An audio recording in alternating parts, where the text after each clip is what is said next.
Helena Crouch is County Recorder for Somerset and is going to talk about some of Somerset's treasures. Okay. Thank you, Micheline, and thank you for inviting me. In 15 minutes, I can hardly do justice to the plants of Somerset. Somerset is a very varied county. It's quite a large county. It has coastland. We have acidic grassland on Exmoor and the Quantocks and the Black Downs. It's split into two vice counties. VC5 is South Somerset, the yellow, all the way west to Exmoor, and I'm recorder for VC6, which is North Somerset. North Somerset is dominated by Carboniferous limestone. The Mendip Hills stretch all the way across VC6, sort of petering out towards Frome, and the Avon Gorge is Carboniferous limestone as well. Around Bath, we're on the southern edge of the Cotswold Oolitic limestone, and I live in between the two. So about 6 million people come to Bath every year as tourists, but most of them probably don't come for the plants. If they did, though, then one plant that they would want to come and see, I'm sure, is Potamogeton nodosus. This has a very interesting history because it doesn't have a lot of history. It was not found as a British plant until 1893, when Druce found it, I think in the Loddon, which is why it's called Loddon pondweed, and it was named in his honour. It was believed to be new to science and named Potamogeton drucei. And under that name, it was then recorded from the River Avon between Bath and Bristol. But then it was discovered that, in fact, it was identical to Potamogeton nodosus on the continent. And so the name drucei went out the window, and it is now Potamogeton nodosus. Grows in the Avon, and Bath is a good place to see it, and also in the Stour, down in Dorset, and the Thames, the Loddon, and the Blackwater. But most people probably come to Somerset to see the plants of the Mendips, and a great mecca for botanists is Brean Down, which is the western end of the Mendips.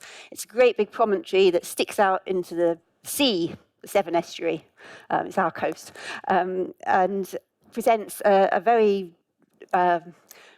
sunny south-facing side, a long stretch, on which grows Helianthemum apenninum, the white rock rose. Now, this really is a treasure of Somerset. It only grows on Bury Head in Devon and in two sites in North Somerset, Brean Down and Pern Hill. If you come in May, then the south-facing side is in places white with it. And it grows on this very, very thin soils, very rocky, exposed hillsides. And at all the sites where it grows, common rock rose, which isn't that common, also grows, and they hybridize at all the sites. And it's a very neat hybrid, as hybrids go, because, as you can see, this is the hybrid. It's this halfway in colour between its parents, which I think is very tidy, and it also grows ecologically. It grows halfway between the parents. The Helianthemum apenninum grows, as I say, on this really parched south-facing side. The common rock rose on Brean Down is on the north side, still very sunny, but deeper soils, and the hybrid grows neatly between them. Another plant which grows on Brean Down, but not many people see it there, is Goldilocks aster. In fact, possibly 3 of us in the room here have seen it, because Brian Laney has, and Fred and I. It grows on the cliffs, halfway up the cliffs, out of reach from the top, out of reach from the bottom. This is a species which is rare in Britain, and grows only, again, at Bury Head in Devon, and Brean Down and Uphill, which is the next bit of Carboniferous limestone from Brean Down, and 3 sites around the coast of Wales. And then it used to grow at Humphrey Head, up in Cumbria, but it's been lost from that site, which is careless. And so on the GB Red List, it's now considered to be vulnerable. It used to be near least concern, I think. And on the England Red List, it's endangered. And the difference in those ratings is because whereas it's been lost from one of 7 sites in GB as a whole. In England, it's been lost from one of 4 sites, and its area of occupancy has decreased from being all of that to just the southwest. So that's definitely a treasure that we should be looking after.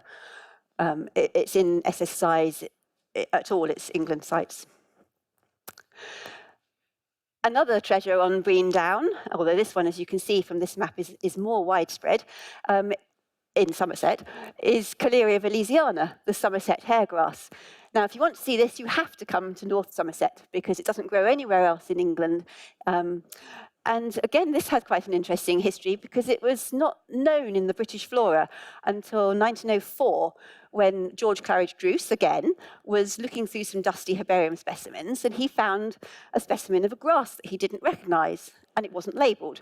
So he did some detective work, and he found that it was Calleria vallesiana, a species which grows on the continent.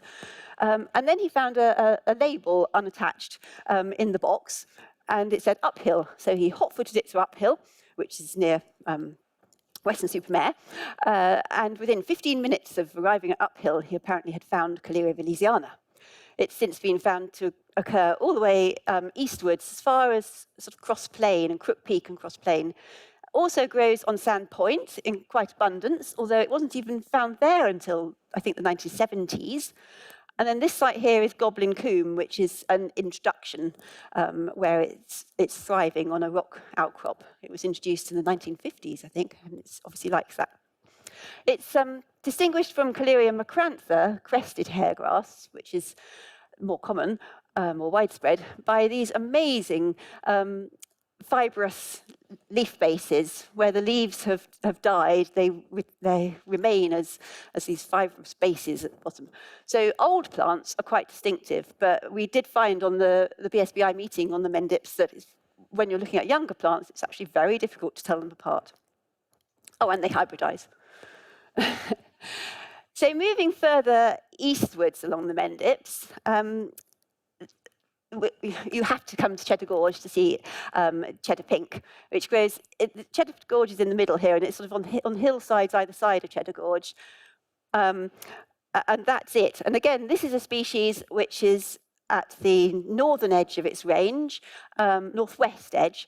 It's got a very disjunct distribution in Europe, and it's really centred on the Jura and Central Europe.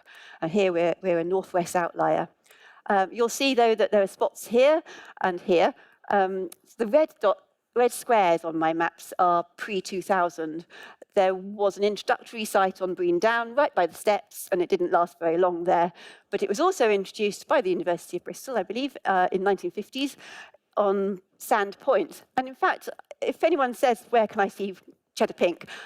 I actually often recommend going to Sand Point because it's really near the path, it's easily accessible, and it flowers profusely there. So a good place to go.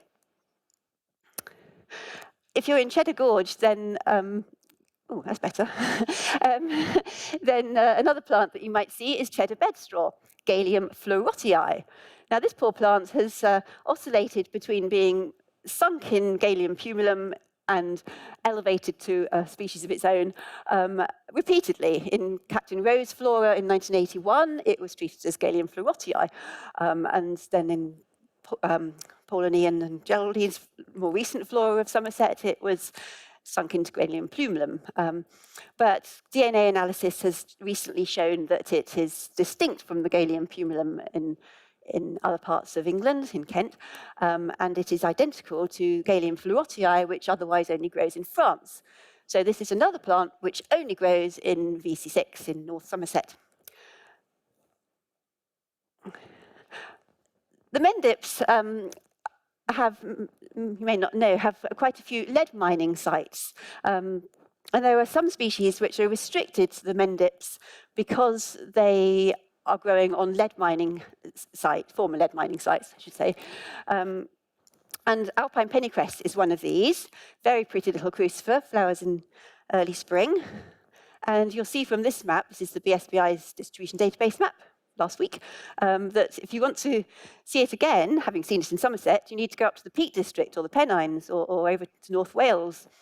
And in all of these sites in Somerset are former lead mining. So there's soil which is lead rich, but this species is lead tolerant. It can accumulate up to 1,000 times the quantities of lead that would kill many plants.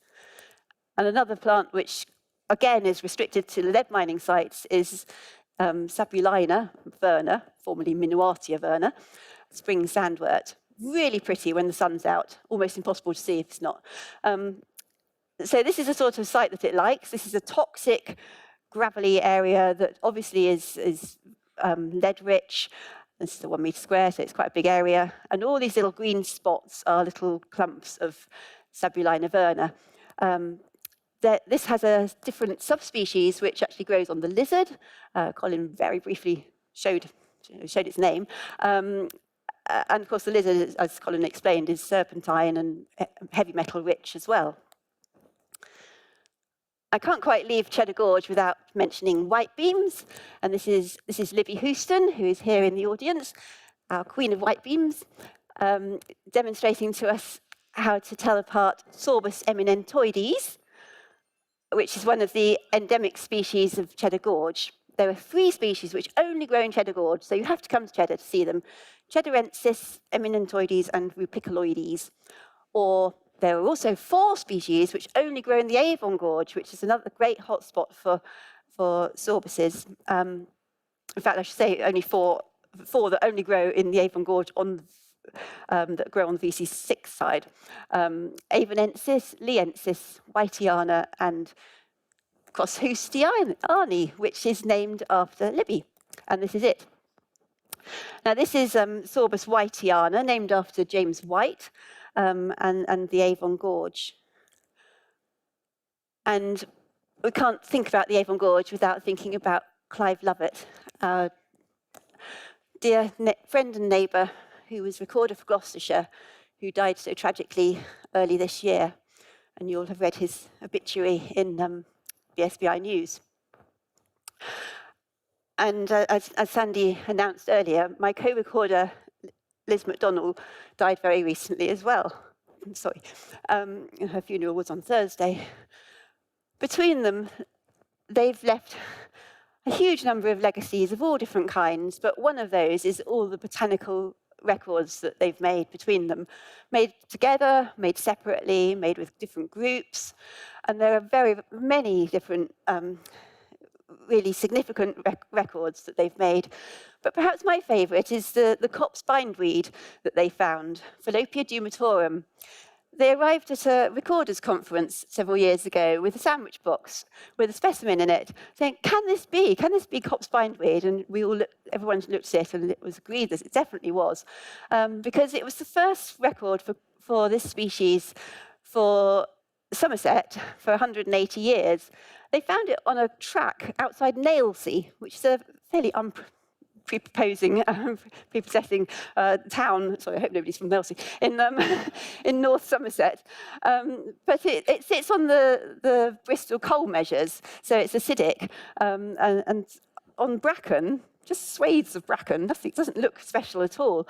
They found Falopia dumatorum. And we had a meeting there this year in honour of Clive, and we found 6 plants, so it's still there. The previous record in Somerset was on the banks of the Great Western Railway when it was being built, so it was a construction site, and it was never found there again. And this is the only record in the southwest, you'll see. It's the most southwesterly site. And this is the BSBI's map again, the distribution database. And you can see the darker the square, the more recent the records, you all know that. So it's faded away already in central England. And it's really only restricted to southern England, and there's one site up here. So this is a vulnerable species. It's GB scarce, and it was a very exciting record. Now, Liz was the founder member of Somerset Rare Plants Group, and she was coordinator for 20 years. If you'd like to find out more about rare plants of Somerset, please do look at our website. Our Rare Plant Register is on the website. You click on a tab up here, Rare Plant Register, and then the Register. And up comes a huge table, 644 taxa on our Rare Plant Register. And it's a clever table. You can search, type in a species there, or you can filter with these drop-downs. So if you want to see all the Schedule 8 species of Somerset, just filter them out.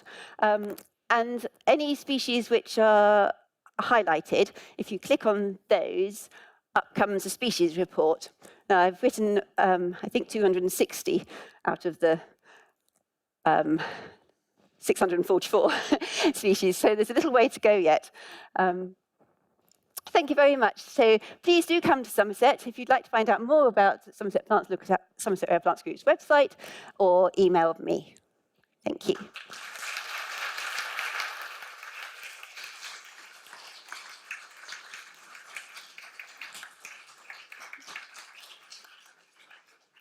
Thanks very much, Helena. That makes me really want to go to Somerset. A lot of goodies.